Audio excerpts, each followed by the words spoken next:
tonight on the Chillstream. I remember what I was supposed to say last week about Walmart, and Bitcoin gets the official go-ahead from the largest religion on the planet Earth. All that and more coming up in 2 minutes.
All right, we are back. Welcome, everybody. Welcome to the show. Federico Vasconcelos. Like I always get his name wrong. Vasconcelos. Terrible with Spanish names. You would think that America becoming a Spanish-speaking country, I would have mastered this at this point. But really, it's not high on my priority list. Anyway, welcome to welcome to the show. It is Monday, September 4th. Happy Labor Day to everyone who celebrates Labor Day. Today's my normal day off, so it's nothing particularly special for me. But one of the things that tortured me last week is I think I said I learned the secret of Walmart that I was going to tell everybody. And since Walmart now attracts a lot of people who make $100,000 a year, I thought I would give them a heads up on this trick that I learned. And so the trick involves me needing to buy new sheets. And so I said, oh, crap, I'll go to Walmart. I'll buy the cheapest sheet set that they have, right? So I go there, and the sheets are like $25 like for a set. It's like one fitted sheet, one flat sheet, and one pillowcase. And I'm like, $25. I was like, man, I'm going to buy like a couple of these. So I'm thinking, well, I don't know, maybe they got a cheaper brand, or maybe they got like, So I walk around the aisle to the other end, and I'm in the kids section. I'm in the children's section, and they got sheets for kids, and it's all like, like unicorns and race cars and shit like that. And I was like, yeah, whatever. Okay, I'm in the wrong aisle. But then I noticed the price. The price on the kids sheets was half the price of adult sheets, and they're the same fucking sizes. They got all the same sizes, twin, queen, king, whatever the fuck you need, they have it. But it's in kids' colors and kids' sizes. So now I ended up buying some sheets that look like fucking, I don't know, nuclear turquoise or something like that. It's some crazy green-blue color. That's pretty hilarious. But I don't see it when I sleep, so I don't care. So if you're looking to save money, and who isn't looking to try and save fiat so they can stack more Bitcoin, don't buy the sheets for adults. Go buy the ones for kids, because listen, nobody's coming in your bedroom anyway. Only people you know, and they'll be happy that you saved 50% on household items. So that's my tip. That is my economic tip of the week, really. But with that, whatever. I had a decent week, but What's new? Somebody was asking me, I think maybe it was you, Rico, last week, like, how do you know Joe Biden's going to win? And I just saw some video where RFK Jr. is complaining that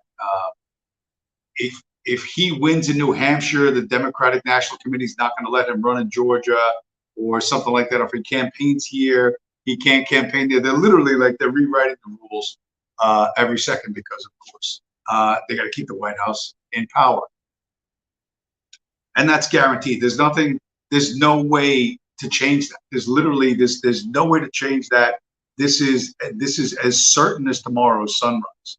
Whether or not you see that is a separate issue, but all of this stuff really is a sideshow. I call tonight's episode American Sideshow because America itself is becoming a sideshow. Some of it pretty scary, but most of it you can just safely ignore. Even the scary part you can ignore depending on where you live and what your habits are.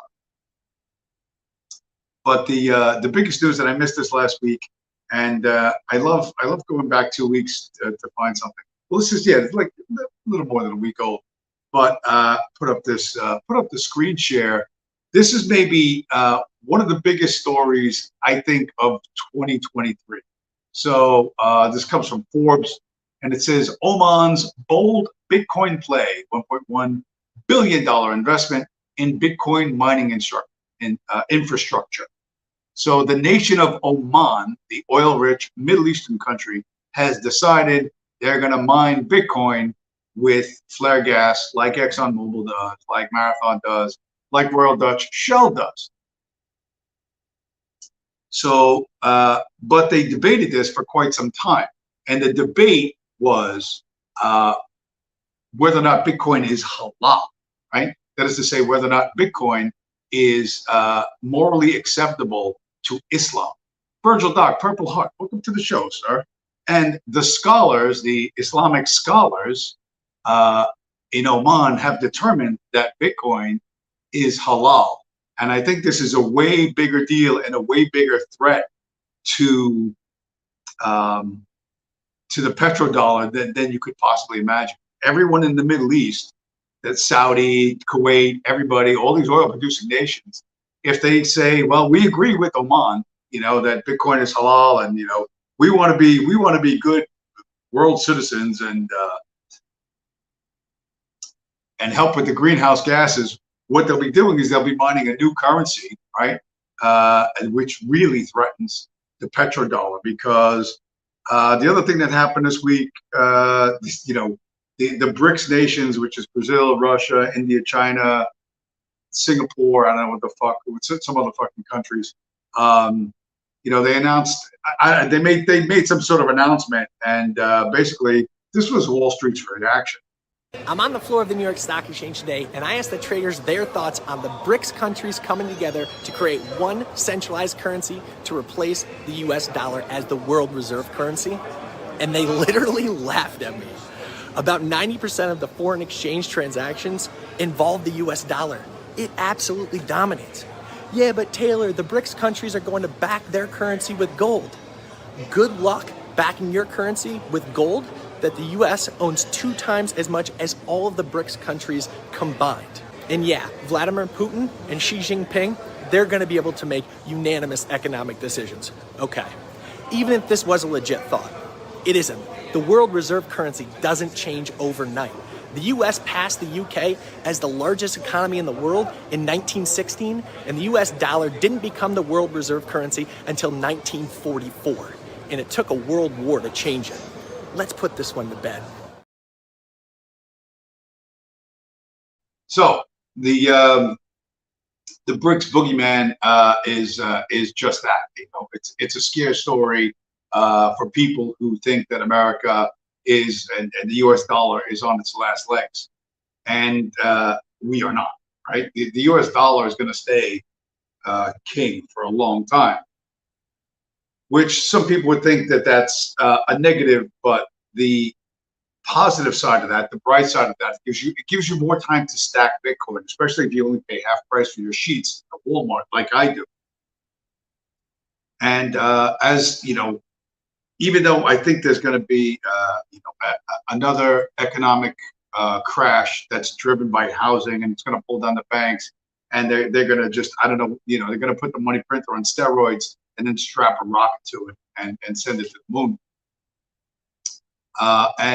But the appetite for dollars around the world, as all these weaker, smaller countries, as their currencies die and they just use the dollar instead, the demand for dollars will be drawn out of the United States, and that will artificially extend the lifespan of the dollar. But it's liable to get passed fairly quickly by Bitcoin next year when Bitcoin when the ETF gets approved, and a lot of people can run into it. But right now, even rich people are in trouble, and they have been in trouble, and they're gonna hold back until, I don't know, maybe after the election, when they're gonna hold back. But people with a lot of money are gonna get screwed, and there's nothing anyone can do about it.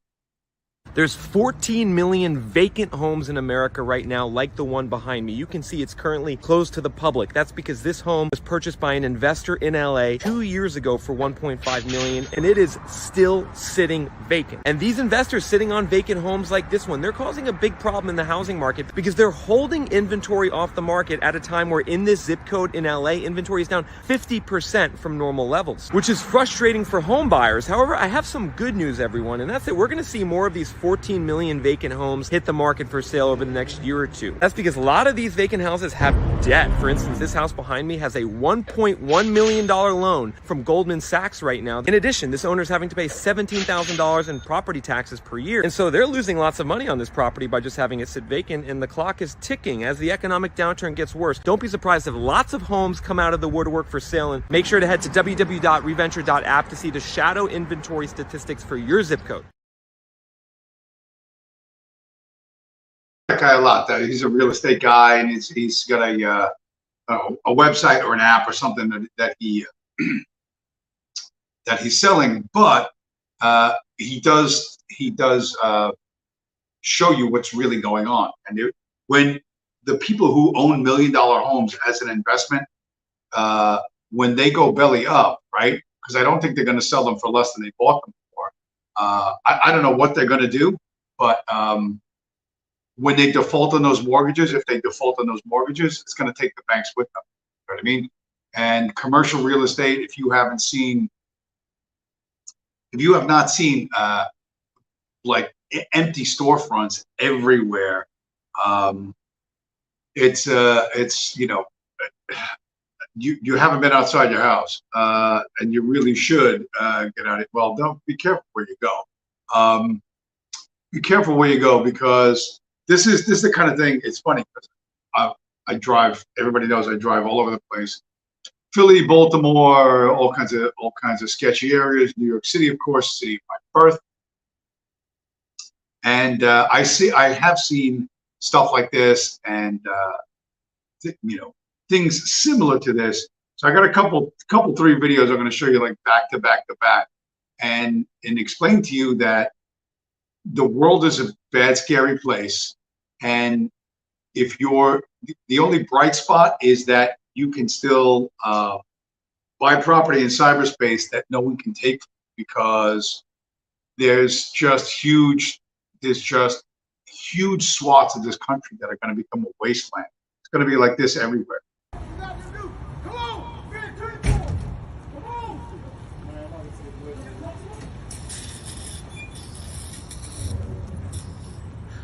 Yeah, that's pepper spray. Oh, ouch. I told you to grab a big bag and shut the fuck up, and you wouldn't listen. How'd that work out for you, cupcake? Boom, boom, motherfucking who? Go choke, cupcake. Oh shit! He just gave that nigga a shower, bro. That was a lot of pepper spray.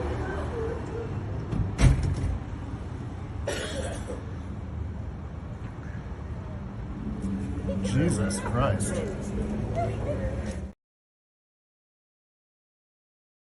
that's like that scene plays itself out across the United States in 100 different ways.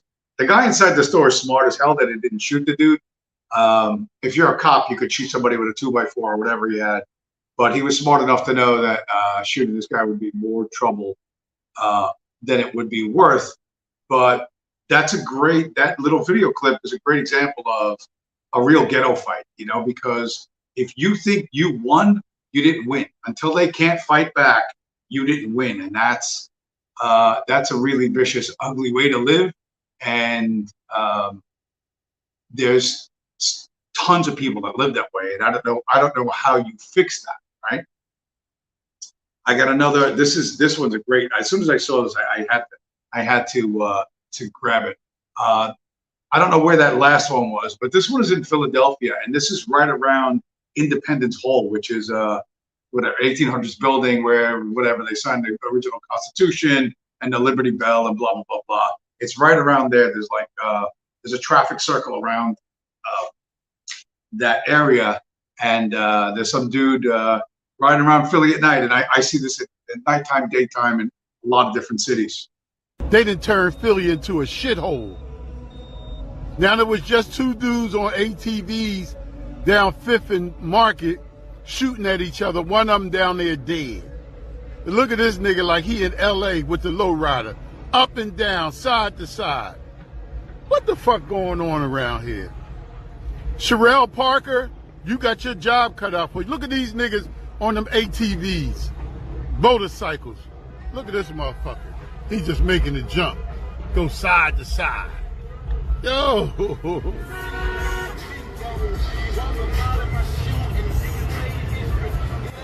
Yo, it's truly a new world order. You better keep your pistol on you, because you might get caught up in a shootout at any given moment. This shit is crazy, man. It is truly no law in Philly no more. Ride, nigga, ride. Stay on point, y'all. So I've seen stuff like, you know, like the dirt bikes, 50, 100 dirt bikes in Philly going the wrong way down a one-way street. And not even at night, man. Middle of the day, in front of the cops, no helmets, wheelies on the sidewalk, and the police just ignore it. They straight up ignore it. You know, one thing about a lot of black people is they really love chaos. I mean, they love chaos. He's criticizing the dude with the lowrider Cadillac, and then but mostly because the guy's getting a lot of attention. And then when he you know, when he rolls past him, he's like, ride, my nigga, ride. But they love chaos, and this is this type of rot in America's cities, whether it's a big city or Philadelphia is America's third largest city, so that's pretty big. It's top 3, right? It's 1.5, 1.7 million people. How do you fix that? How do you ever fix that? How do you stop 200 black kids from taking their stolen dirt bikes and riding through the city? Like, how do you shut that down? Right? Nobody has an answer for this. Nobody's even trying to stop it. This next one is this is an even better video because, and I've said this before and I'll say it again, blacks will kill you over perceived disrespect. This is perceived disrespect. I call tonight's stream American Sideshow, but the term sideshow comes from the world of the stupid Fast and Furious movies, where people are doing with high-powered cars are doing donuts, you know, burnouts in a circle in the middle of an intersection. Really common in the Midwest and in a lot of other places. I'm not sure where this is, but this is a really popular activity in the summertime that a lot of kids go to because it's exciting. And this is what kicked off at one of them.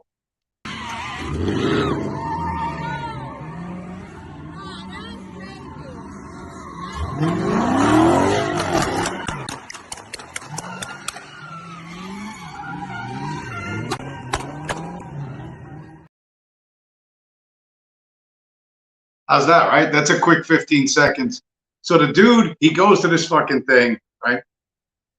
Everybody's got their cell phones out. They're going to watch the car do fucking smoky burnouts in the middle of the intersection. None of these guys are professional stunt drivers. You know, guy in the white Dodge Charger hit the red car, and red car guy decides, you know what, I'm gonna take out my Glock and just mag dump towards the guy who disrespected my car. How many people in the car? I don't know. How many people is it gonna kill? I don't know. You know, it turns out 15 people were shot. I don't know if any died, but how do you fix that? Like, how do you fix that? You know, the shooter, what do you do with the shooter? Like, what do you do with, you know, you think he's going to become like an electrician? You think he's going to get a fucking job? You think anybody there is going to get a fucking job and pay fucking taxes and obey a set of rules that are not enforced, you know, at gunpoint? No, there's no fixing this. There's different versions of this, you know, but those couple 3 clips I showed, that's very typical ghetto life in a lot of places. And it's only going to get worse and worse and worse because no one's going to be able to control it. None of our current remedies can cure this. Federico Vasconcelos, cognitive collapse. I don't know. It's the collapse is going to be sort of everywhere, right? There's going to be just huge areas of America you can't go into. You know what I mean? You have to stay out of, and then you're going to pay anything to stay away from that, like to stay away from that. Here's another one. This is not a video. I saw this in the supermarket today, Labor Day headline, and I just literally laughed out loud. People looking at me as if I'm a crazy person, but these type of stories never made the front page of the Daily News. They used to bury them. You know what I mean? If they even reported them at all, they would bury them on like page 17. But so this, I don't know where is it supposed to be, the Bronx? So you know, it was a victim cut down in his youth by gun violence, and then they put up a memorial there, and his friends came by to light a candle and smoke a blunt, and then there was another shooting where somebody else died, and they said it was an accident, and that's just absolutely fucking hilarious. That is, you can't stop this. Like, you cannot stop this fucking. There's no remedies. There's nothing we can do legally right now to stop this or even slow it down.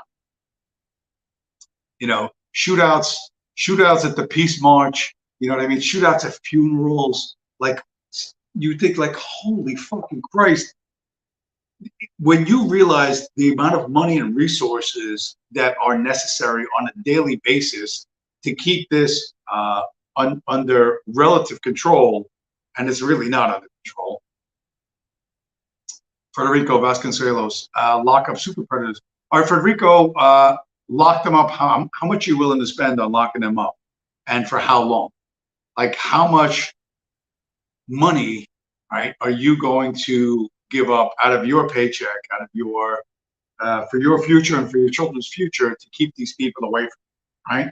That's when I say that there's no way to fix this. There's no way in the current legal environment to fix this. There's absolutely no fucking way to fix this. And the only way out is to one, be aware that this shit happens all the time, and you know, you need to have your eyes and ears open, and you need to get the people you care about to understand how dangerous it really is, and then you need to fucking build something that's gonna survive the collapse, and that thing is gonna be, that's 100%, that's gonna be Bitcoin. The Bitcoin ETF. I realize everybody's talking about that, but this Chinese dude who was a really good troll. I got a video of a Chinese guy who was a really good troll, and I subscribed to his YouTube channel, but then he started sucking. But anyway, this video, which is a minute long, actually really good, good video and good observation on this Chinese kid's part, and really good trolling. This is a pure Bitcoin play for me. So I often forget that they actually do have a software business as well. But face it, no one is in this stock for the software, okay? This is essentially a Bitcoin ETF. So I know there's news of the ETF being a thing in the United States finally, with BlackRock filing their application. I can make a separate video talking about that. I won't get too deeply into that right now. But essentially, if you think about it, you don't really even need a spot ETF in the United States, because you have MicroStrategy, which is essentially a Bitcoin ETF. I think it's better than an ETF because MicroStrategy actually has a strategy to acquire more Bitcoin. So they actually borrow money at a low interest rate, which because they're a multi-billion-dollar company, they're able to borrow money at a much lower interest rate than you as an individual or even smaller companies, and they invest that money into Bitcoin. Okay, so the funny thing about that kid is that the shirt he was wearing. The shirt he was wearing said Lehman Brothers Risk Management Unit 2008. Lehman Brothers blowing up from the mortgage meltdown was what triggered the birth of Bitcoin, and I think that's going to happen again. Crime is getting out of control in Lisbon, Portugal. What did someone do? Did they? I have no idea what's happening in Lisbon, Portugal. Probably nothing. Probably somebody knocked over a flower pot. A drunken tourist knocked over a flower pot, I would think. But like I said, the Chinese kid was a good troll with that a gray T-shirt, and over his shoulder, I don't know if you saw it, it was a McDonald's hat. So I thought the kid was like a hardcore Bitcoin guy, but he makes a bunch of weird fucking videos about PayPal and stuff. I don't get what he was doing, but the government forces you to do stuff, and then eventually you just do it yourself. So I got two more quick videos here. Well, one's historical about the great Oliver Cromwell, who was responsible for allowing Jews back into England after they were kicked out of England. But so the Cromwellian government plays a role in history that I wasn't aware of, and maybe you weren't aware of either. In colonial Ireland, in order to subjugate the masses, the English colonial rulers used a policy of starvation and transportation. In 1694, the Irish had rose up against the English in the Tyrone War, and during this war, the English used a deliberate scorched earth policy. They prevented the planting of seeds, they destroyed harvests, and they confiscated grain in grain stores, leaving the peasants starving.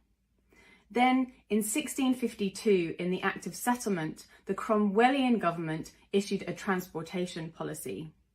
1 in 6 Irish men over the age of 25 were sold to foreign armies. Children, women, and men were sold to the Anglo-American colonies as bondservants in what became known as the Irish slave trade. By the 18th century, the Irish Catholic peasant was so poor that they couldn't afford to put any food in store, so when crops failed, they were famished. By the 19th century, what was transportation turned to migration, and working class Irish Catholic peasants, in their millions, emigrated to the United States in order to escape famine. Flight, which a lot of people like to complain about, running away from criminal blacks or whatever. White flight is really a very old phenomenon.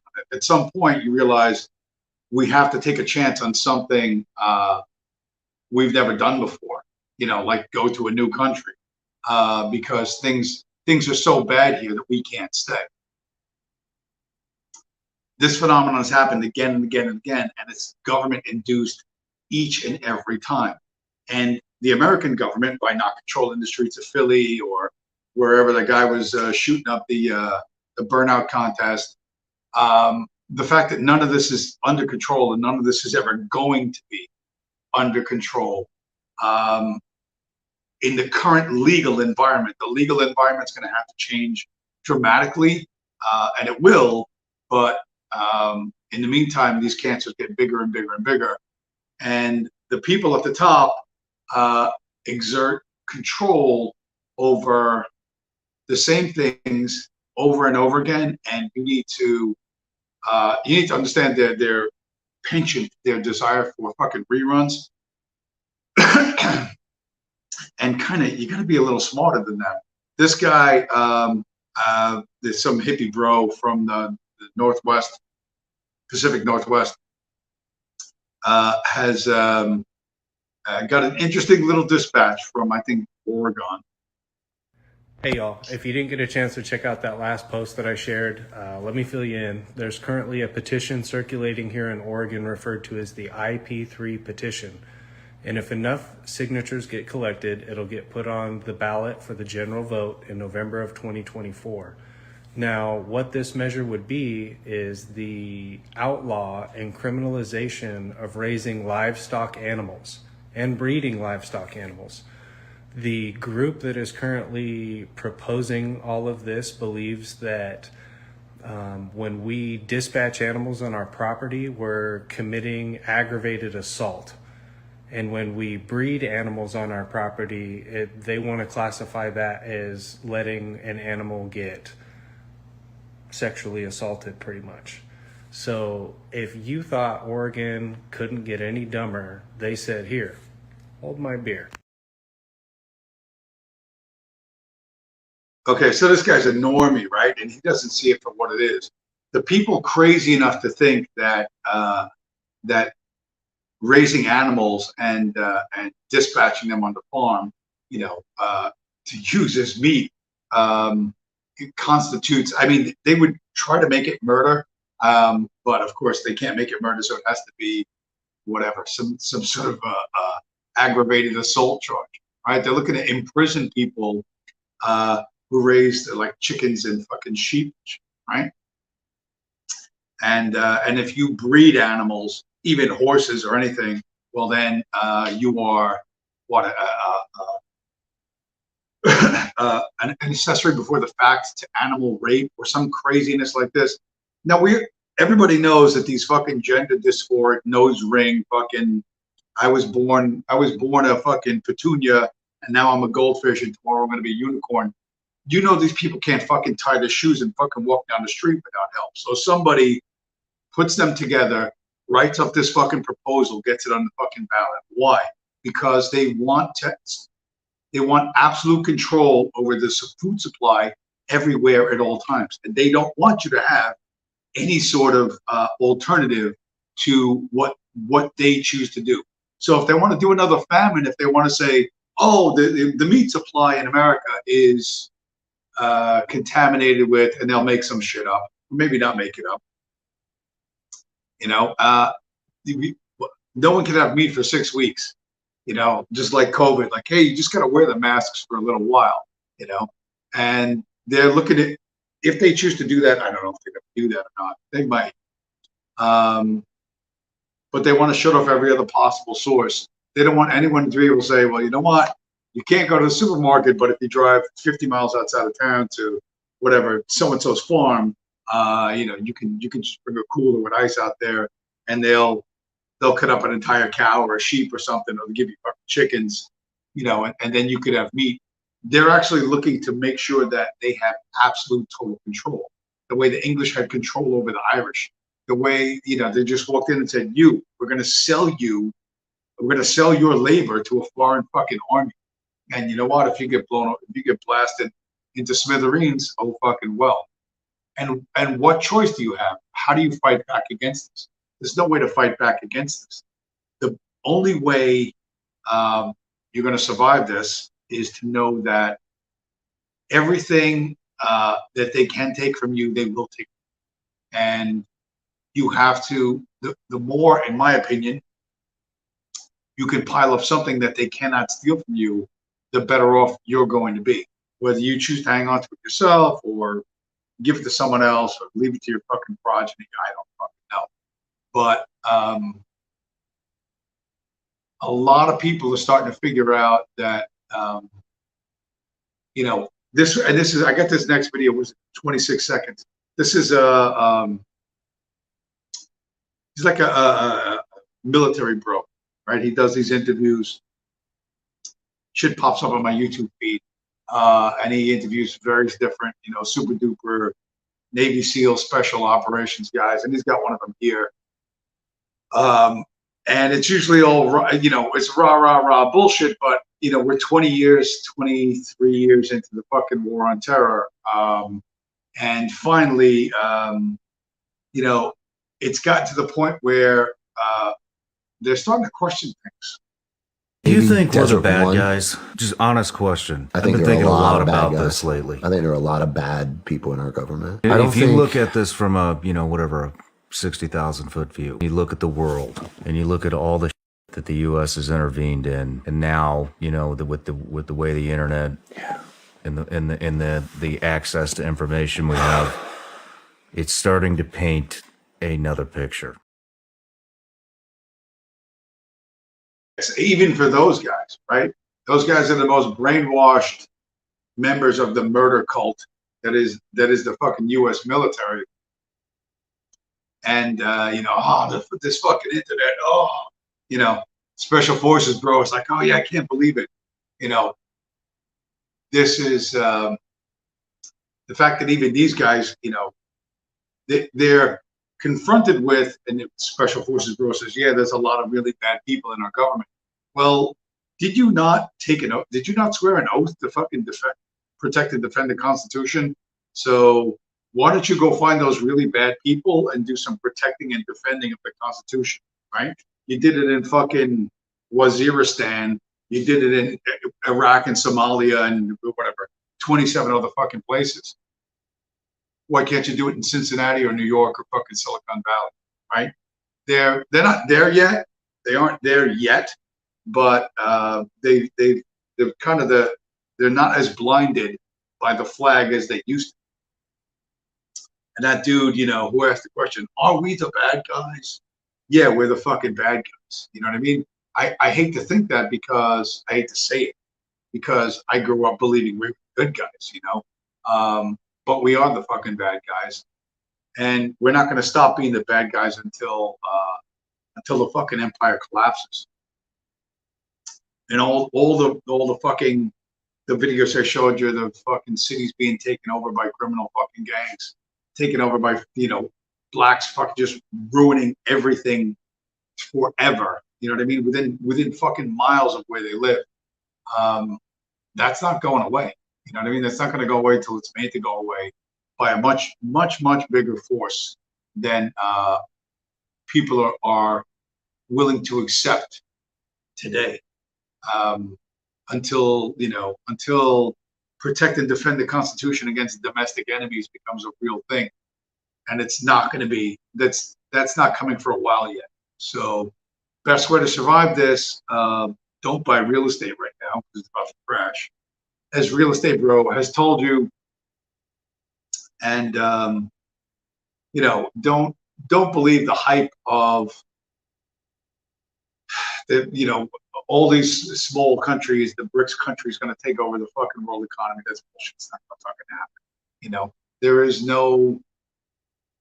is no competition among central banks, right? The Rothschilds have picked the winner. That's America, and it's gonna push the U.S. dollar everywhere all the time. And as long as the U.S. dollar can buy people's loyalty in there, and motivate them to act, it will. But you should think longer term than that. You should think beyond that. You should think like the imams of Oman, and think about something new. Because if Islam decides, because it's all these oil producing countries, these energy producing countries, if they really want to decide to say fuck you to America, because America's not going to stop this, with these fucking electric cars, with these Tesla cars and all this shit, when they see their lifeline being choked off, instead of trying to make a deal with China or Russia, they'll just trade in Bitcoin. You know what I mean? And you won't be able to stop them, and you won't even be able to say it's terrorism, because they're cleaning up the planet. There's an opportunity here. There's a possibility of a radically different future without the petrodollar again, coming from an angle that nobody really expects, right? If Oman, if Saudi Arabia, if all these countries start mining Bitcoin, it's not that big of a step to go, well, we mine this and we store it on computers. Why don't we just make it legal currency next to our legal currency? Like El Salvador did, like Central African Republic did, and like what other countries? So there's it's El Salvador. I think Japan actually did that years ago, but it doesn't make a difference. One more country has entered the chat, right? And so bit by bit. Oh yeah, so we got Bhutan. I forgot Bhutan. Bhutan at the top of the world. So you got Bhutan, Oman, El Salvador, and Central African Republic, and you're sitting there going, well, it's just 4 countries. It's just 4 little countries. Yeah, just 4 countries this year that you know of, right? There's probably a bunch of countries doing it secretly, but you know, you'll find out in the next year or two when 4 countries becomes 5, becomes 10, becomes 20. You should be able to see the writing on the wall, and that's, you know, I try to explain to people that those paper promises you have are going to become worthless, and planning your future based on that is a bad fucking idea. It's a bad fucking idea. And you know, the housing, that housing bro, talking about $2 million houses, 14 million investor homes being kept off the market. Housing bro was he showed a fucking house in South Central Los Angeles for like $458,000 that had fucking steel bars in the windows, like a ghetto house, 450 grand. Are you fucking kidding me? Like, who could pay that? But all these rich people, all these people who can borrow money from Goldman Sachs, were convinced that, you know, I'll buy this ghetto house for 350K and sell it for 700K because reasons. And when that fails, the money printer is going to go fucking insane, because they're not going to let all the banks go under. They're not going to let the world economy crash. Just like 2008 and 2009, they're going to print like a motherfucker. And you need to be aware of that, and know that you might have to adjust your lifestyle. Anyway, with that, is there anything else that I have to say on this beautiful Labor Day? I should quit early because it's a holiday, right? I should quit early. Yeah, I'm going to quit early. That's what I'm going to do. What I'm going to do is say thank you to Federico Vasconcelos, to Virgil Dog Purple Heart, to everyone else who's lurking and who hasn't showed up in the chat, and everybody that's going to watch in the coming week. Thank you. Make sure to smash up the like button, because it makes you feel like you did something. It makes you feel like you participated, even if you didn't post something in the chat. Anyway, with that, happy Labor Day, everybody, and I will talk to you guys again next week.